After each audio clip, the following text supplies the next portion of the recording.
Let's put this into perspective, shall we? As a child, you have all these hopes and dreams. You know what you want to become. To you, the future is brighter and better than ever, except that is all a lie.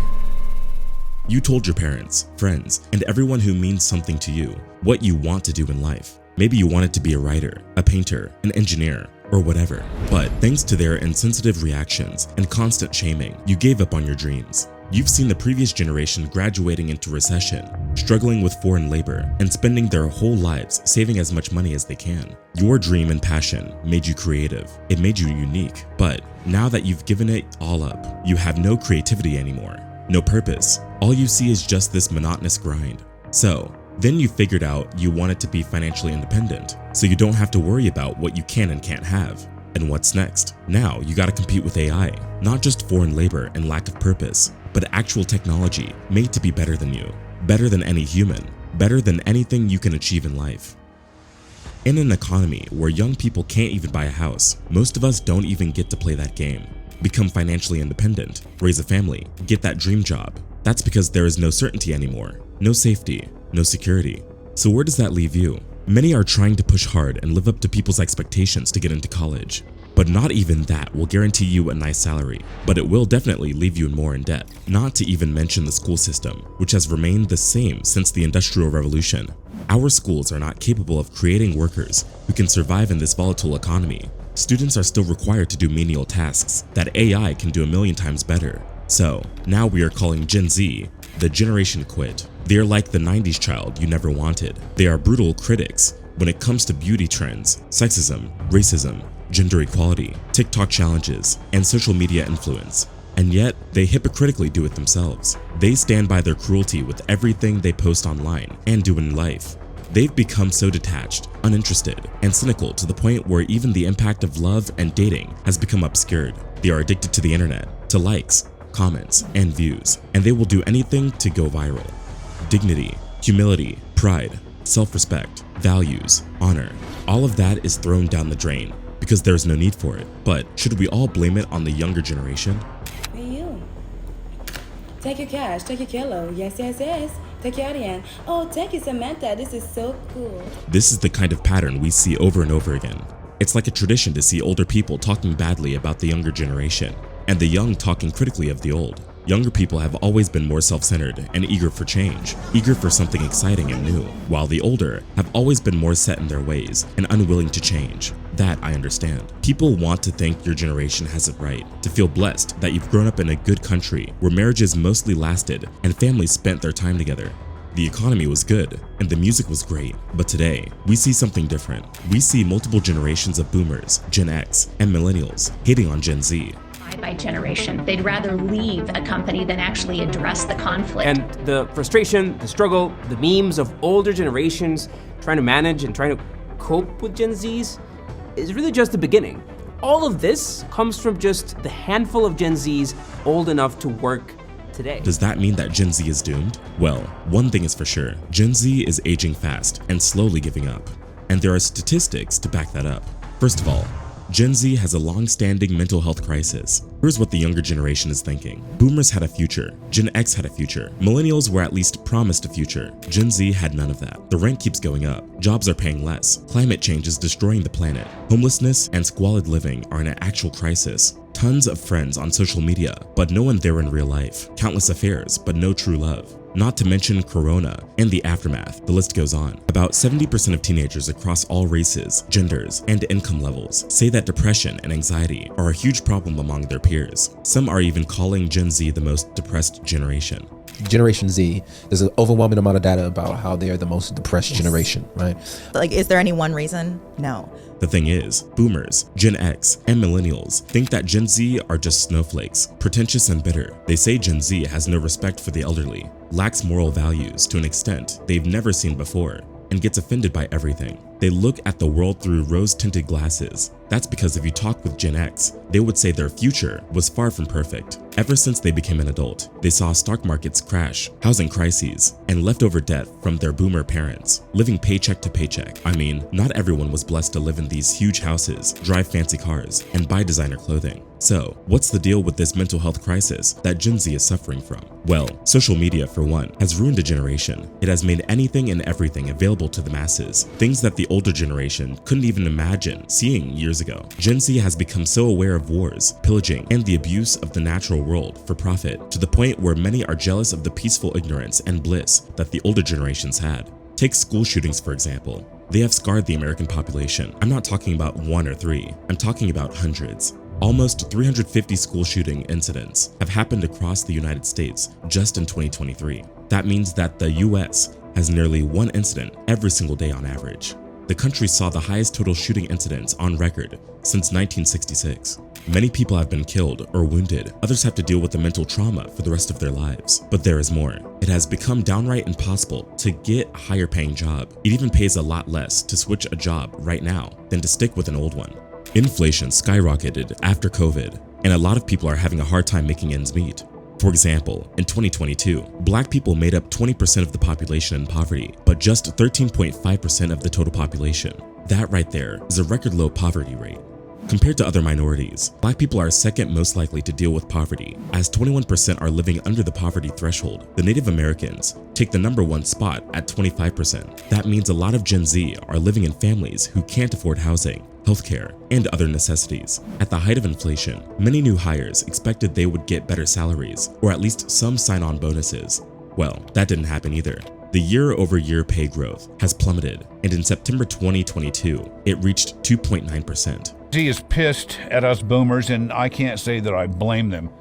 There was an article that came out the other day that said you would have to have 5 minimum wage jobs to live in Austin, Texas to afford the rent there. Some industries took a heavy blow. Take finance, for example. Their salaries have been at a literal standstill since July 2022. Programmers have it worse. The job market has become oversaturated with people trying to get into the industry with minimum effort, while in reality, more skills are required for well-qualified and properly trained workers. A 2022 survey shows that 42% of Gen Z have been diagnosed with a mental health problem. Roughly 20% have been to therapy, and 60% are on some kind of medication. For many, that depression comes from not being able to achieve their dreams. They see the straight-A student who could become a successful doctor, psychiatrist, accountant, or software engineer become a successful YouTuber or influencer instead. So, why should school even matter? I mean, we should be afraid for Gen Alpha at this point. I'm sorry for making a TikTok at my grandmother's funeral. Sorry for filming a dead body. Please forgive me. And make sure to subscribe and like for my gift card giveaway, for a chance to win my gift card giveaway of $1,000. For many, the only form of satisfaction comes from material things. They see their influencers wearing the latest Nike shoes, Lululemon leggings, Louis Vuitton handbags, and iPhones. So, they end up cursing their parents because they can't buy them that stuff. This sort of age of anxiety has had a major impact on how Gen Z ages, and it turns out that Gen Z is aging faster than millennials. Teenagers are buying anti-aging serums. Supermodels in their 50s are photoshopped, looking 20 years younger. And AI filters are now adding wrinkles so people can see how they would look with frown lines and wrinkles. Y'all are doing too much to your fucking face. All of that retinol, under eye cream, going to get all these different facials, you don't need that.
grow up with this false idea that their natural skin and hair are not socially acceptable, so they must improve themselves.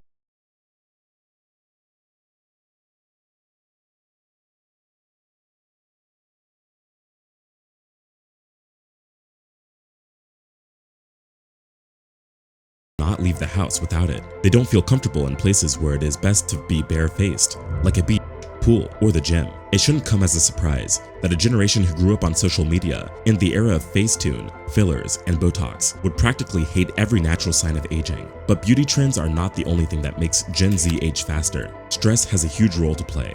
Apparently, Gen Z is like aging really rapidly. It is mainly because of the stress. Come here. We live in a time nowadays where millennials look way younger for their age, while Gen Z looks way older for their age. If you don't believe me, I'm Gen Z. Theoretically speaking, stress can age you. When you are severely stressed for a long period of time, that stress can show up in your body. You may notice your blood pressure and heart rate increasing, and the release of cortisol and adrenaline. If cortisol and adrenaline levels are too high for an extended time, this can damage cells and DNA. We can have these severely stressful events, which can make us look older. But if the stress is temporary, then the aging could be restored. Cancel culture also might have something to do with it. This is not something new, but it has become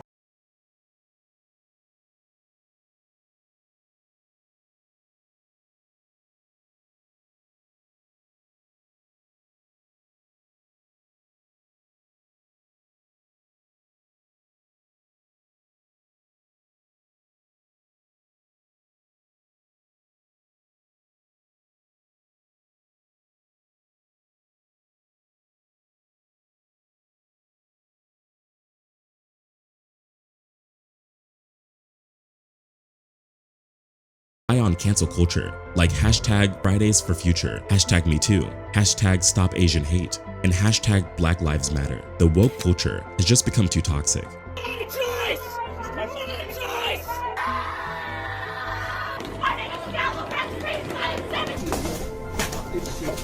I need to be here.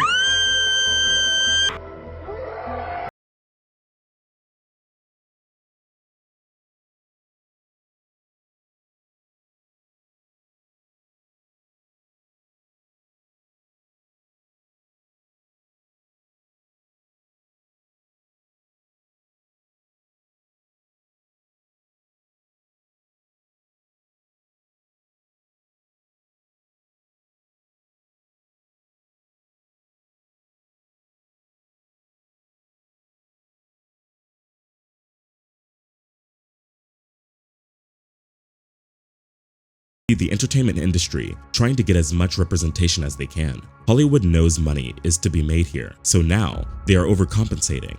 We see them casting historically inaccurate roles in historical movies. Don't get me wrong, I believe that it is very important to see different populations getting represented in pop culture. However, I don't think it will do us any good to cast actors of color in scenes that change the entire context of our history and the lessons we should be learning. Take Bridgerton, for example. It is set in the Regency era when slavery was a thriving institution. I know what you will say to this one.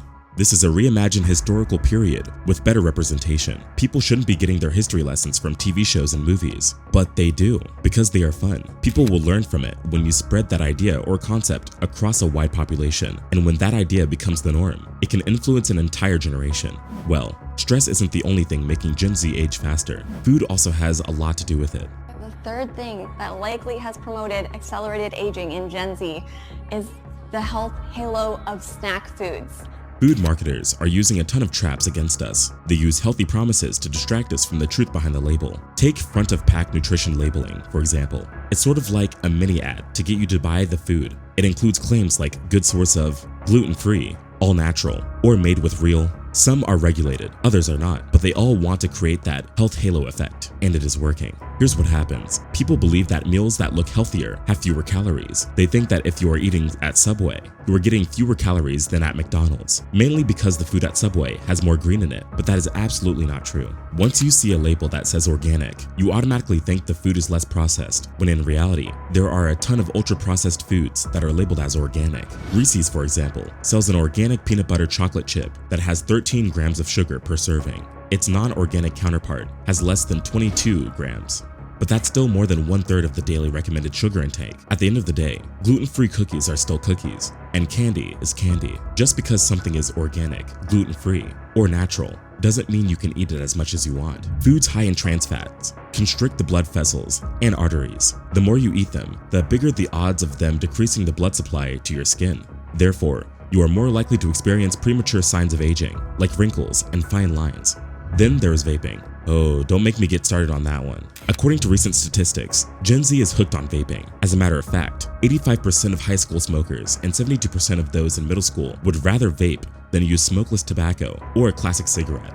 Besides, vapes are super easy to hide if your parents don't like them. Some come built into fake smartwatches, hoodies, and USB drives. Plus, there are a bunch of flavors for you to choose from like mint, bubblegum, fruit, vanilla, and so on. Not only does vaping cause lung damage, restlessness, anxiety, breathing difficulties, dry mouth, and headaches, but it can also make people look older. Vaping can age your skin and make your hair dry and brittle. Vaping liquids contain nicotine that can dehydrate the skin. The longer you vape, the bigger the risk of very dry skin and premature wrinkles. Other than skin aging, vaping can affect wound healing and make you prone to chronic skin conditions like psoriasis and acne, including skin cancers. Your teeth turn yellow over time because of the bacteria from the liquids. Well, moving on from that, we already mentioned that the job market is not looking good after Corona hit, but we didn't take a closer look at the statistics. It turns out that Gen Z is the hardest generation to work with. New Resume Builder survey of 1,300 plus managers and business leaders revealed 74% found that those people who are 26 and younger tend to be the most challenging to work with. At the start of 2024, people started posting all their New Year, New Me selfies with the caption that said, "I'm going to be rich and famous," with some 57% of Gen Zers saying they want to become an influencer if they ever had a chance. You ever wondered what it's like to be a multi-dollar social media influencer? Always invited to iconic events? Well, today is your lucky day. The other half is turning to dropshipping. About 38% of dropshipping store owners are Gen Zers, 30% are millennials, and 24% are Gen X, and 16% are baby boomers. So, there is no wonder why no one wants to get a normal job. Even though many Gen Zers just entered the workforce, they already got a bad reputation working at the office. Based on a survey of 1,300 managers, 3 out of 4 stated that Gen Z is the most difficult generation to work with. It has gotten so bad that 65% of employers said they had to fire them more often than any other generation. This is happening across different industries, especially in retail, hospitality, and tech. Employers say that Gen Zers get triggered by just about anything. They are easily offended and so angry that workers fear their reactions are going to get them canceled. The biggest difference is in professionalism. Because they spent so much time remotely, Gen Zers didn't have the time to learn proper office etiquette. In fact, the survey showed that 36% of respondents complained that Gen Z had terrible communication skills. They don't know how to act in business settings, how the office works, and how to deal with hierarchy. They are easily distracted and can't concentrate. Their phone is more important than their tasks or talking with colleagues. And if a customer were to come just slightly near closing time, Gen Z would do everything to get that customer out, even if they are working in customer service. The same survey shows that even though Gen Z are new hires, they want to be treated special. They are often entitled and say when and how they want to work, while older generations do as they are told and understand the tasks at hand. According to doctors who work with Gen Zers, this generation seems to do a lot worse in the healthcare industry. They apparently say things like, "Oh, I don't want to see patients." They don't do what their supervisors tell them to do. They call their superiors by their first name and without any formality. And you need to be extra careful when you give them feedback or criticism because they are easily offended. Here's what a Gen Zer has to say about that. You want to know what's funny? Come here. It's not that the new generation is more difficult to work with, it's that the older generation is more difficult to work for. The thing is, previous generations define themselves by their work, money, and status. For people who grew up with this type of mindset, it is normal for them to see these 3 things as what matters. Funny enough, many millennials directly told Gen Z that they were miserable doing that. And yet, when Gen Z takes a stand and wants to fight for a work-life balance and boundaries, they get shamed. So, Gen Z decided they wouldn't bother with that. And if there is no salary listed on a job application, then Gen Z won't apply. To avoid getting disappointed by the starting salary, about 85% of recent and soon-to-be graduates are less likely to consider applying for a job if the payment is not listed. They want to make a decent wage for the work they do, but no matter how hard they try, it is impossible to build a savings account or buy a home. So, Gen Z doesn't see themselves as a generation that doesn't want to work, but as someone that stands up for themselves. It's basically the mindset of, I owe my boss nothing more than they give me. And if my boss is kind and understanding, then I too will treat him or her with respect. They saw how overworked and traumatized their parents or other relatives were, and how everyone in their families worked until they drop out and have little or nothing to show for it. Now everything is too expensive. Even if Gen Z works hard, they still can't afford to move out or get a decent car. The majority don't want to get married or have children because it is so unaffordable. To top it all off, they are working 40+ hours a week and are barely able to pay their bills. And what about money for leisure? That's not even a thing anymore, with the rent in most places being well over $1,500 for a 1-bedroom apartment. Well, depending on the city, of course. So, can we still blame this anger and displeasure on the new generation? Think of all the human progress we've made in the last 300 years. Every generation does something different, and by doing that, they have introduced different standards and values.